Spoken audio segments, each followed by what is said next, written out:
அன்பான நேயர்களே, ஆண்டவர் இயேசு கிறிஸ்துவின் நாமத்தில் விஸ்வவாணி நற்செய்தி பணியக்கம் வழங்கும் சிகரம் தொடு புறாக்கள் நிகழ்ச்சிக்கு உங்களை அன்புடன் வரவேற்கிறோம்.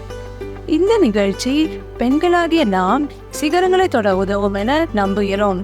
வாங்க நிகழ்ச்சிக்குள்ள போகலாம்.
கிறிஸ்துவுக்குள் பிரியமானவர்களே, வேதம் அறிவோம் பகுதிக்கு உங்களை அன்புடன் வரவேற்கிறோம்.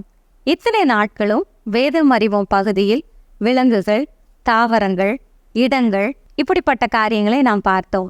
இந்த நாளிலே லீலி புஷ்பத்தை குறித்து நாம் பார்க்க இருக்கிறோம். எல்லா பூக்களிலும் மிக விசேஷமானது இந்த லீலி புஷ்பம். ஏனென்றால் இந்த லீலி புஷ்பம் நம்மளுடைய நேசருக்கு, நம் ஆண்டவருக்கு ஒப்பிடப்பட்டுள்ளது. உன்னத பாட்டு 2ஆம் அதிகாரம் 1ஆம் வசனத்திலே நாம் வாசிப்போமானால், என் நேசர் சாரோனின் ரோஜா, பள்ளத்தாக்கின் லீலி என்று சொல்லி நாம் வாசிக்கிறோம். இந்த லீலி புஷ்பத்திலே 80 100 வரை வகைகள் இருக்கின்றன என்று கூறுகிறார்கள்.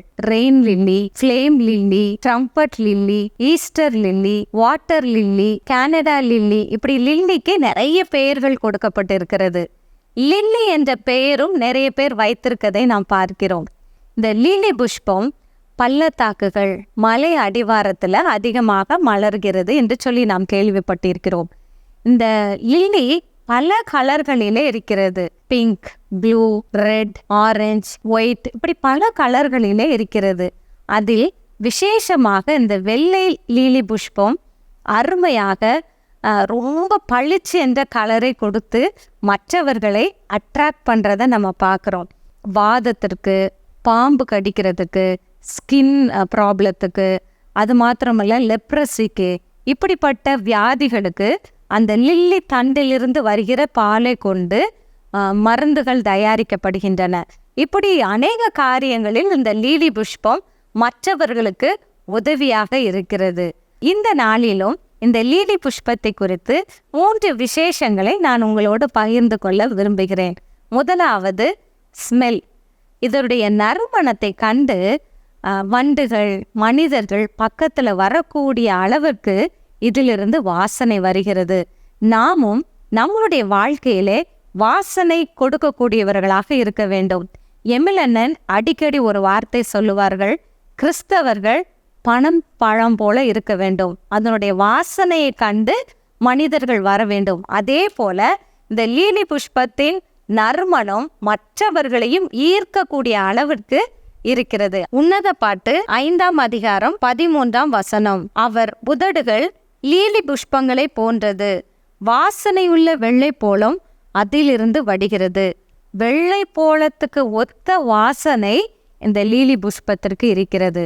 2வது, இது தன்னுடைய நறுமணத்தை ஸ்ப்ரெட் பண்ணுது. முதல்ல அதோடைய ஸ்மெல், 2வது ஸ்ப்ரெட். தன்னுடைய நறுமணத்தை தன்னோடு அடக்கி வைக்காமல் வாசனை திரவியம் செய்வதற்காகவும் மற்றவர்களுக்கு பிரயோஜனமாகவும் தன்னுடைய வாசனையை இந்த லீலி புஷ்பம் பயன்படுத்துகிறதை நாம் பார்க்கிறோம். நாமும் நம்மளுடைய தாளதுகளை, நம்மளுடைய நேரங்களை மற்றவர்களுக்கு பிரயோஜனம் உள்ளதாக நாம் மாற்ற வேண்டும். 3வது சிச்சுவேஷன். எந்த சூழ்நிலையில் இருந்தாலும் இந்த பூ அழகாக மலர்கிறதை நாம் பார்க்கிறோம். உன்னத பாட்டு 2ஆம் அதிகாரம் 2ஆம் வசனம். முள்ளுகளுக்குள்ளே லீலி புஷ்பம் எப்படி இருக்கிறதோ அப்படியே குமாரத்திகளுக்குள்ளே எனக்கு பிரியமானவளும் இருக்கிறாள். நாம் கஷ்டங்கள், வேதனைகள், துன்பங்கள், பிரச்சனைகள், கண்ணீர்கள் எப்படி இருந்தாலும் அந்த சூழ்நிலையிலே தேவனுக்காக மனம் வீசுகிறவர்களாக, தளராது ஆண்டவருக்காக வாழ்கிறவர்களாக நாம் இருக்க வேண்டும். ஓசியா 14ஆம் அதிகாரம் 5ஆம் வசனத்தில் நாம் வாசிக்கிறோம், நான் இஸ்ரவேலுக்கு பனியை போல் இருப்பேன், அவன் லீலி புஷ்பத்தை போல மலர்வான், லீபனோனை போல வேரூன்றி நிற்பான். நம்ம ஒவ்வொரு நாளும் இந்த லீலி புஷ்பத்தை மலர்கிறது போல நம்மளும் நம்மளுடைய வாழ்க்கையில மற்றவர்களுக்கு புன்முறுவலோடு மலர்கிற முகத்தோடு ஆண்டவருடைய அன்பை சொல்கிறவர்களாக நாம் வாழ வேண்டும் என்று சொல்லி தேவன் விரும்புகிறார். என் கையில கூட கொஞ்சம் லீலி புஷ்பம் வைத்திருக்கிறேன்.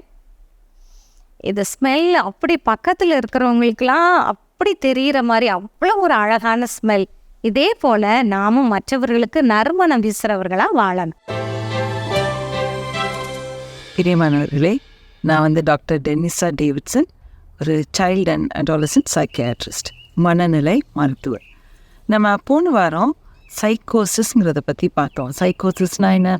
நம்மளுடைய பிரெயின் வெளியிருந்து சிக்னல்ஸ் வராமலே தன்னைத்தானே ஆக்டிவேட் பண்ணிடுறது. உள்ளேயே இன்டர்னல் சிக்னல்ஸ் அதை ஆக்டிவேட் பண்ணுறது. அப்போ சிலவங்களுக்கு யாரும் பேசாமல் இருக்கும்போது பேசுகிற மாதிரி அனுபவம் இருக்கலாம். யாரும் அங்கே பார்க்குறதுக்கு இல்லாமல் இருக்கும்போது யாரையோ பார்க்குற மாதிரி அனுபவங்கள் இருக்கலாம். அதனால சில பயங்கள் வரலாம். இல்லைன்னா சிலவங்கள் நான் ஒரு ஸ்பெஷல் பர்சன், எனக்கு ஒரு ஸ்பெஷல் ரோல் இருக்குது, அந்த மாதிரி கூட நினைக்கலாம். ஸோ இந்த மாதிரி பலவிதமான சைக்காட்டிக் சிம்டம்ஸ் சிலவங்களுக்கு வரும். இன்னொன்று என்னென்னு பார்த்தோன்னா, 1/3 பீப்புளுக்கு இது லைஃப்பில் ஒரு டைம் வரலாம், அதுக்கப்புறம் திரும்ப வராது. 1/3 பீப்புளுக்கு அது திரும்ப திரும்ப வரலாம். 1/3 பீப்புளுக்கு வந்த பிறகு அது போகாமலே அப்படியே இருக்கவும் வாய்ப்புகள் இருக்குது.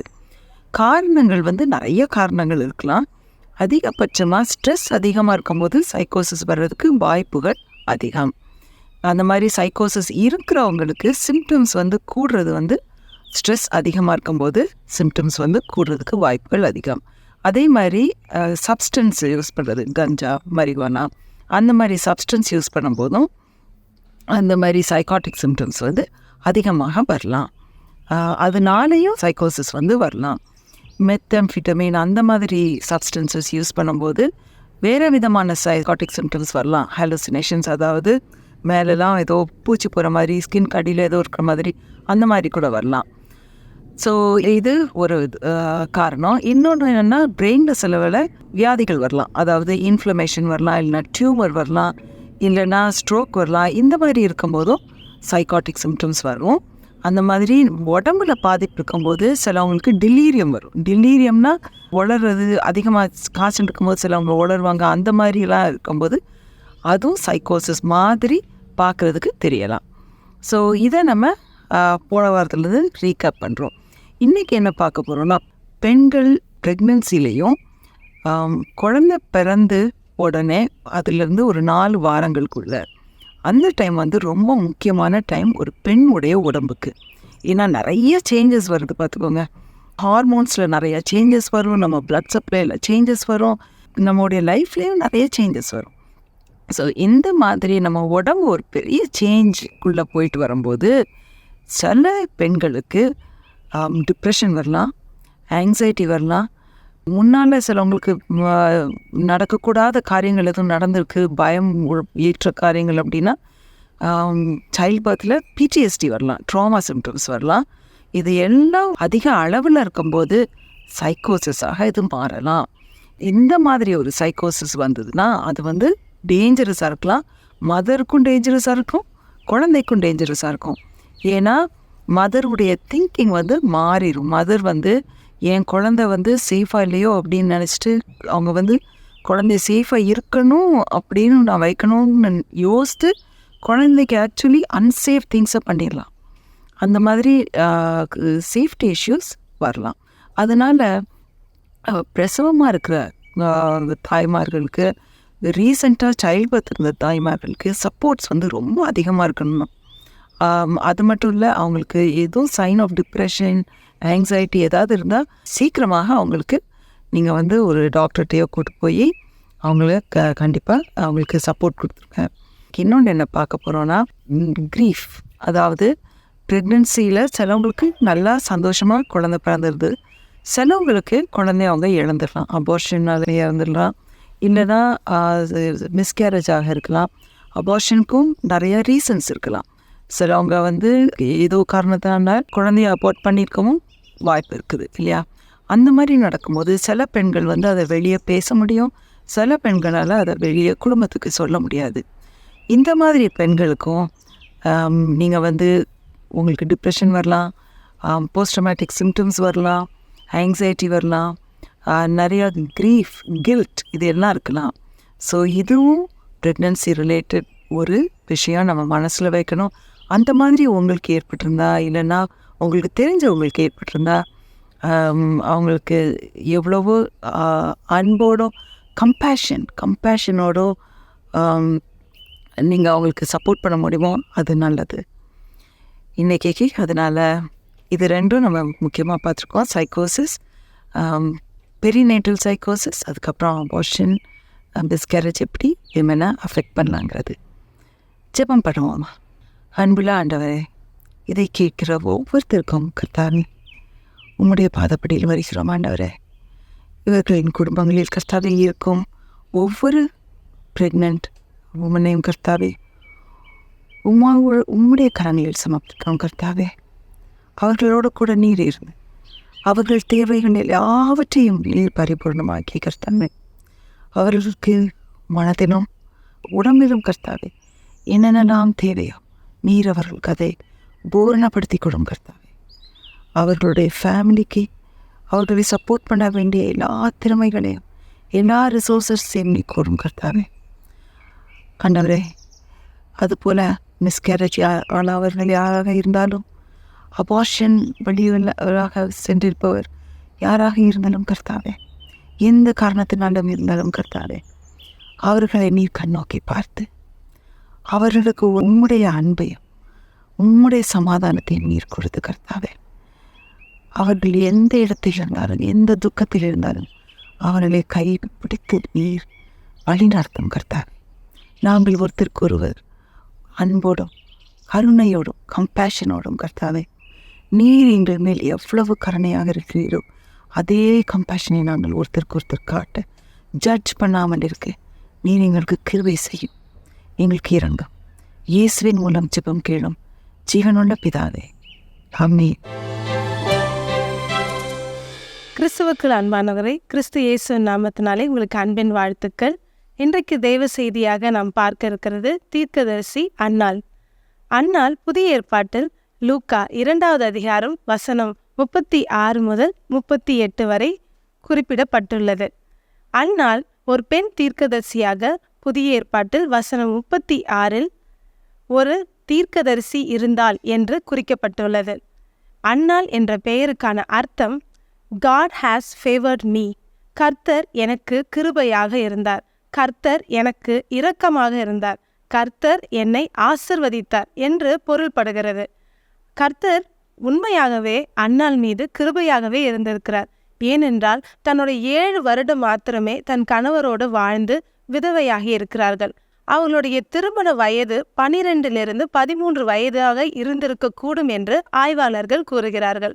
7 வருடங்கள் என்று பார்க்கும் பொழுது 20 இல்லை 21 வயது வரைக்கும் தான் அவங்க கணவரோடு வாழ்ந்திருப்பாங்க. அப்படி அந்த இளம் வயதிலே அவங்க எடுத்த தீர்மானம் மிகவும் சிறப்பு மிக்கிறது. இந்த 36, 37, 38 வசனம், இந்த 3 வசனங்களில் பார்க்கும் பொழுது அவர்கள் எவ்வளவு தீர்மானத்தில் உறுதியார்கள் இருந்தார்கள் என்று நாம் பார்க்கலாம். அவர்கள் தன் ஆலயத்தை விட்டு நீங்காமல் உபவாசித்து ஜெபித்து கர்த்தரை துதித்து அதிலேயே தன்னுடைய வாழ்க்கையை கழித்திருக்கிறார்கள் என்று பார்க்கிறோம். இந்த வசனத்தில் குறிப்பிடப்பட்டுள்ள வயது 84. அப்படி பார்க்கும் பொழுது 64 ஆண்டுகள் ஆலயத்திலே தங்கி தேவனை துதித்து உபவாசித்து ஆராதித்து அவங்க வாழ்ந்திருக்கிறார்கள். உண்மையாகவே கர்த்தர் அவரை ஒரு பெண் தீர்க்கதரிசியாக புதிய ஏற்பாட்டில் நமக்கு கொடுத்தது ஒரு மிகப்பெரிய அதிசயமே. சரி, இந்த புதிய ஏற்பாட்டில் இந்த தீர்க்கதரிசியான அன்னாளை குறித்து 3 குறிப்புகள் நாம் பார்க்க இருக்கிறோம். முதலாவது நாம் பார்க்க இருக்கிறது, பெண் தீர்க்கதரிசியான அன்னாள் ஒரு அதிசயமான ஒரு பெண்ணாக அவங்க இருந்திருக்கிறாங்க. ஏன் ஒரு அதிசயம் என்று பார்க்கும்பொழுது லூக்கா 2வது அதிகாரம் வசனம் 36 துவங்கும் பொழுதே சொல்லுகிறது, ஆசேருடைய கோத்திரத்தாலும் பானுவேலின் குமாரத்தியுமாகிய இந்த ஆசேர் கோத்திரம் என்று பார்க்கும் பொழுது கிமு 721வது ஆண்டில் அசீரியர்களுடைய படையெடுப்பினால் இந்த ஆசேர் கோத்திரம் சிதறடிக்கப்பட்டு நாடு கடத்தப்பட்டு நிறைய பேர் அவங்க காணாமலே போயிட்டாங்க. அந்த கோத்திரமே அழிந்து போயிருக்கிறது. ஆனால் அந்த கோத்திரத்தில் அவள் உயிர் தப்பி தேவ சித்தத்தை செய்வதற்காக அந்த வானுவேலின் மகளாய் அவர்கள் வாழ்ந்திருப்பார்கள். ஆனால் அது நிச்சயமாகவே ஒரு அதிசயம்தான். அந்த பெண் தீர்க்கதரிசி கர்த்தரால் முன்குறிக்கப்பட்ட ஒரு பெண் தான். இந்த பெண் தீர்க்கதரிசி ஏன் அதிசயம் என்று பார்க்கும்போது தன் இளம் வயதில் 20-21 வயதிலே அவள் எடுத்த தீர்மானம், நான் ஆலயத்தை விட்டு நீங்க மாட்டேன் எடுத்த அவள் தீர்மானம். அது மாத்திரமல்ல, அங்கு வேதத்தில் கொடுக்கப்பட்டிருந்து எருசலேம் மீட்புக்காக காத்திருந்த யாவருக்கும் அவரை குறித்து அவங்க பேசினாங்க அப்படின்னு போட்டிருக்கு. அப்போ தேவனினுடைய சித்தத்தை செய்வதற்காகவும் காத்திருந்த கூட்டத்தோடு தன் வாழ்க்கையை இணைத்தாங்க. பார்த்தீங்களா? அதுவும் அந்த தீர்மானமும் ஒரு அதிசயமே. 3வது ஒரு அதிசயம் இருக்கு. என்ன தெரியுமா? நம்ம எல்லாரும் திரும்ப திரும்ப சொல்றது தான், வயசாயிடுச்சு, என்னால் முடியல. ஆனால் இந்த சகோதரியை பார்க்கும்போது தன் 84வது வயதிலும் ஆலயத்தை விட்டு நீங்காமல் உபவாசித்து ஜெபித்து ஆராதித்தாங்களாம். அந்த முதிர் வயதிலும் அவங்க பெற்றுக்கொண்ட ஆரோக்கியமே அதிசயம். இந்த 3 காரணங்களே போதுமானது தீர்க்கதரிசியான அன்னாள் ஒரு அதிசயம் என்பதற்காக. 2வதாக நாம் பார்க்க இருக்கிறது, அன்னாள் ஒரு பெண் தீர்க்கதரிசி. இவங்க ஏன் பெண் தீர்க்கதரிசி என்று நாம் சொல்லுகிறோம் என்று பார்க்கும்பொழுது வசனம் 36 தெளிவாக கொடுக்கப்பட்டிருக்கிறது, பெண் தீர்க்கதரிசி என்று சொல்லியிருக்கிறது. அது மாத்திரமல்லாமல் 38வது வசனத்தில் நான் உங்களுக்காக வாசிக்கிறேன். அவளும் அந்நேரத்தில் வந்து நின்று கர்த்தரை புகழ்ந்து எருசலேமில் மீட்புண்டாக காத்திருந்த யாவருக்கும் அவரை குறித்து பேசினாள். எவ்வளவு ஆச்சரியம் பாருங்க! அவரை குறித்து பேசினாள். யாருக்கு பேசினாள் என்று பார்க்கும்பொழுது கர்த்தருக்காக, அவருடைய மீட்பு, எருசலேம் மீட்புக்காக காத்திருந்த யாவருக்கும் அவரை குறித்து பேசினாள். அவரை குறித்து பேசுவதற்கு அவர் ஒரு குழந்தையாக, ஒரு தாயும் தகப்பனுமாய் எருசலேம் தேவாலயத்தில் அவங்க சுமந்து கொண்டு நியாயப்பிரமாணத்தின்படி அவங்க சுமந்து கொண்டு வராங்க. ஆனால் அந்த குழந்தையை பார்த்து எருசலேமுக்கு மீட்புண்டாக காத்திருந்த யாவருக்கும் அவரை குறித்து பேசினாங்க. அப்போ கர்த்தர் தீர்க்கதரிசியாக அவர்களை நமக்கு இந்த வேதாமத்தில் குறிப்பிடப்பட்டிருக்கிறதுபடியே ஒரு தைரியமுள்ள தீர்க்கதரிசியாகவும் கர்த்தரை குறித்து காத்திருந்த யாவருக்கும் தாமதமின்றி அவங்க பேசியிருக்கிறாங்க. தீர்க்கதரிசி அப்படி என்றால் அதற்குரிய அர்த்தம் முன் அறிவித்தல். கர்த்தரிடத்திலிருந்து ரகசியங்களை, கர்த்தர் சொல்லுகிற வார்த்தைகளை மக்களுக்கு முன் அறிவிப்பார்கள் தீர்க்கதரிசி. அது மாத்திரமல்ல, கர்த்தர் கொடுக்கிற வார்த்தையின்படியே தன் வாழ்க்கையையும் கீழ்ப்படிதலாக வாழ்பவர்கள் இந்த தீர்க்கதரிசிகள். அப்படிப்பட்ட ஒரு தீர்க்கதரிசியாகவே அன்னாள் வாழ்ந்திருக்கிறார்கள். தைரியமாக அந்த காத்திருந்த யாவருக்கும் எருசலேமுக்கு மீட்புண்டாகின ஒரு நற்செய்தியை அவர்கள் கூறியிருக்கிறார்கள். மூன்றாவதாக நாம் பார்க்க இருக்கிறது, அன்னாள் ஒரு பெண் போராளி. She is a woman of warrior. Warrior அப்படின்னா போர் முனைக்கு அன்னாள் போனாங்களா அப்படின்னு யோசிக்கலாம். ஆனால் போர் முனைக்கு அவங்க போகல. ஆனால் தன் போராட்டமான தன் வாழ்க்கையை அவர்கள் மேற்கொண்டு ஜெயமெடுத்தார்கள். எப்படி ஜெயமெடுத்தார்கள் என்று பார்க்கும்பொழுது 64 ஆண்டுகள் ஆலயத்தை விட்டு நீங்காமல் உபவாசித்து ஜெபித்து கர்த்தரை ஆராதித்து கொண்டிருந்தாங்க.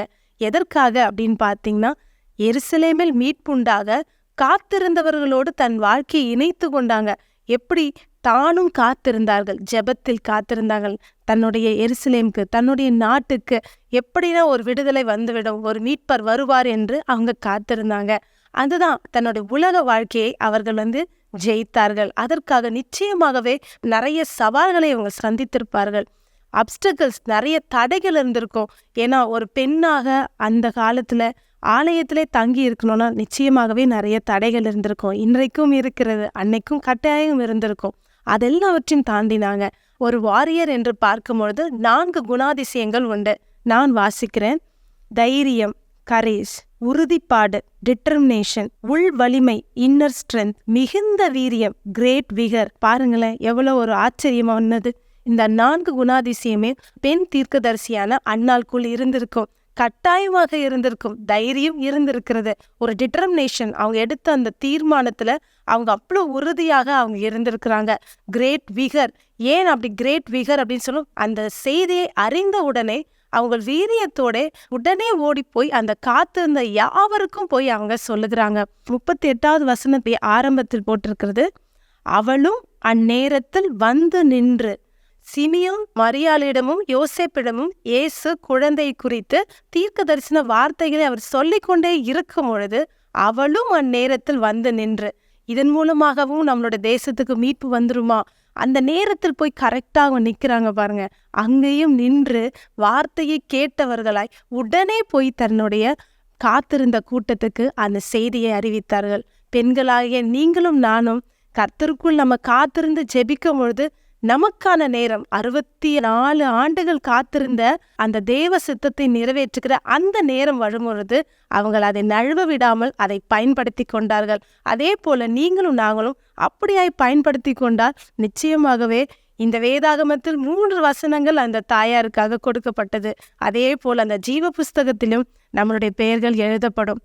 பெண் தீர்க்கதரிசியான அன்னாளை குறித்து அவங்க வாழ்க்கையில் அவங்க சந்தித்த சவால்களை எல்லாம் தாண்டி தைரியமாக தேவ சித்தத்தை செய்ததை நாம் பார்த்தோம். அதே போல எங்கள் விஸ்வவாணி ஊழியத்திலும் 3 பெண்கள் கர்த்தருக்கென்று தன்னுடைய இளம் வயதிலே தன் கணவரை இழந்தும் அவங்க கணவர் விட்ட அதே கிராமத்தில் தொடர்ந்து ஊழியம் செய்து கொண்டிருக்கிறார்கள். ஹிமாச்சல் பிரதேஷில் மறைந்த சுனில்குமார் அவருடைய மனைவியும், சத்தீஸ்கரில் மறைந்த பிரவீன் மசியினுடைய மனைவியும், அதே போல ஒடிசா மறைந்த சுஜித் பெஹ்ரா அவர்களுடைய மனைவியும் எங்களோடு பணிபுரிந்து கொண்டிருக்கிறார்கள். உங்களுடைய ஜெபங்கள் இப்படிப்பட்ட பெண்களை தேசத்துக்கு ஆசீர்வாதமாக எழுப்புகிறது. தொடர்ந்து உங்களுடைய ஜெபங்கள் எங்களுக்கு தேவையாக இருக்கிறது. ஏனென்றால் மறைந்த மிஷனரிகள் 3 பேர் மாத்திரமல்ல, 52 பெண்கள் தன் கணவரை இழந்தவர்களாய் எங்கள் ஊழியத்தில் அவர்களை நாங்கள் பராமரித்து கொண்டு வருகிறோம். 82 அவர்களுடைய பிள்ளைகளினுடைய படிப்பு செலவுகளும் நாங்கள் பார்த்து கொள்கிறோம். உங்களுடைய ஜெபங்கள் மிஷனரியுடைய ஜீவனையும் பாதுகாக்கும். அது மாத்திரமல்ல, நம் தேசம் ஆசிர்வதிக்கப்படுவதற்கு தேவையாக இருக்கிறது. திரையில் காணும் அந்த தொலைபேசி எண்ணில் எங்களை தொடர்பு கொண்டீர்களானால் ஜெப விண்ணப்பங்களை உங்களுடைய எண்களுக்கு நாங்கள் அனுப்பி தருவோம். தொடர்ந்து எங்களுக்காகவும் எங்கள் ஊழியத்திற்காகவும் நீங்கள் செபித்து கொள்ளுங்கள். அன்னாளினுடைய இந்த வாழ்க்கை சரித்திரத்தை நாம் தியானித்தது நிச்சயமாகவே நாம் யாவருக்கும் ஆசீர்வாதமாக இருந்திருக்கும் என்று நான் கர்த்தருக்குள் நம்புகிறேன். ஜெபிப்போம். என் அன்பின் மீட்பரான என் இயேசு கிறிஸ்துவே, உம்முடைய பரிசுத்த நாமத்தினாலே கர்த்தாவே இந்த வேளையிலும் நாங்கள் நன்றி செலுத்துகிறோம். தகப்பனே, தீர்க்கதரிசியான அன்னாளின் வாழ்க்கையை நாங்கள் பார்க்கும்பொழுது எவ்வளவு ஆச்சரியமாக அவங்களை எடுத்த தீர்மானம், தைரியமாக உமக்காக செயல்பட்ட அந்த துணிவு, இதற்காக நாங்கள் நன்றி செலுத்துகிறோம். பார்க்கிற ஒவ்வொரு பெண்களுக்கும் அந்த துணிவையும் தைரியத்தையும் ஜெபத்தில் உமக்காக தரித்திருக்கிற தீர்மானத்தையும் நீங்கள் தர வேண்டும் என்று நாங்கள் செபிக்கிறோம். எங்கள் விஸ்வவாணி ஊழியத்திலும் கர்த்தர் நீங்கள் கிருபையாக கொடுத்த ஆண்டவரே பெண்களுக்காக அந்த பெண் ஊழியர்களுக்காக நாங்கள் நன்றி செலுத்துகிறோம் தகப்பனே. தன் கணவரை இழந்தும் உமக்காக ஊழியத்தில் ஆண்டவரை தொடர்ந்து நிற்கிற உடைய அன்பு பிள்ளைகளை பாதுகாத்து கொள்ளும்படி மீட்பர் இயேசு நாமத்தினாலே ஜெபிக்கிறோம் நல்ல பிதாவே, ஆமேன்.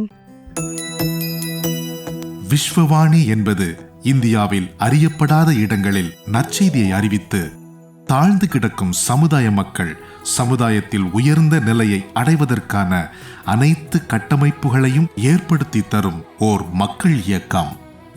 குடி, விபச்சாரம் என மனிதர்களை அழித்தொழிக்கும் பாவங்களிலிருந்து அவர்கள் நிலையான விடுதலையை பெற்றுக் கொள்வதற்கான வழிமுறைகளை அறிவித்து கல்வி அறிவு புகட்டி கைத்தொழில்களை கற்பித்து சமுதாயத்தின் சக மனிதர்களைப் போல அவர்களும் தலை நிமிர்ந்து வாழ வழி செய்யும் ஓர் அன்பின் ஐக்கியம்.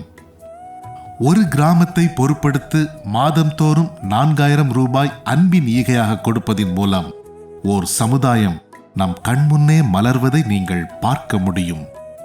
அவர்கள் ஆராதிக்கவும் தங்கள் சமுதாய மறுமலர்ச்சிக்கான திட்டங்களை தீட்டவும் ஓர் ஆராதனை கூடத்தை ஏற்படுத்தி தருவதற்கு எங்களை நீங்கள் தொடர்பு கொள்ளலாம். சிறுவர்களுக்கான கல்வி செலவை ஒவ்வொரு மாதமும் ரூபாய் 1500 கொடுப்பதின் மூலம் பொறுப்பெடுக்கலாம். இந்திய தேசத்தின் வலிமையான கிராமங்களை உருவாக்க, அடிமைத்தனங்கள் இல்லாத சமுதாயத்தை கட்டமைக்க அன்பின் இதயங்களாக நாம் ஒன்று சேர்ந்து உழைப்போம். ஆண்டவர் உங்களை ஆசீர்வதிக்கட்டும். கூடுதல் தகவல்களுக்கும் அன்பின் தொடர்புகளுக்கும் நீங்கள் தொடர்பு கொள்ள வேண்டிய தொலைபேசி எண்கள் திரையில் காண்பிக்கப்படுகின்றன. உங்கள் அன்பின் ஈகைகளை ஆன்லைன் பரிவர்த்தனை மூலம் செலுத்த வங்கி கணக்கு எண்களும் கீழே தரப்படுகின்றன. பிரத்யேகமாக தரப்பட்டிருக்கும் QR கோடையும் நீங்கள் ஸ்கேன் பண்ணிக் கொள்ளலாம். உங்கள் ஜெபங்களாலும் ஈகைகளாலும் இந்தியாவை ஆசீர்வதிக்கும் உங்களை ஆண்டவர் அளவில்லாமல் ஆசீர்வதிப்பாராக. கிறிஸ்துவுக்குள் பிரியமானவர்களே, இந்த நிகழ்ச்சி உங்களுக்கு ஆசீர்வாதமாக இருந்திருக்கும் என்று சொல்லி நம்புகிறோம். நீங்கள் பெற்ற ஆசீர்வாதங்களையும் உங்கள் ஜெப தேவைகளையும் திரையில் காணும் எண்கள் மூலம் எங்களுக்கு தெரியப்படுத்துங்கள். கர்த்தரின் ஆசீர்வாதம் உங்கள் அனைவரோடும் இருப்பதாக.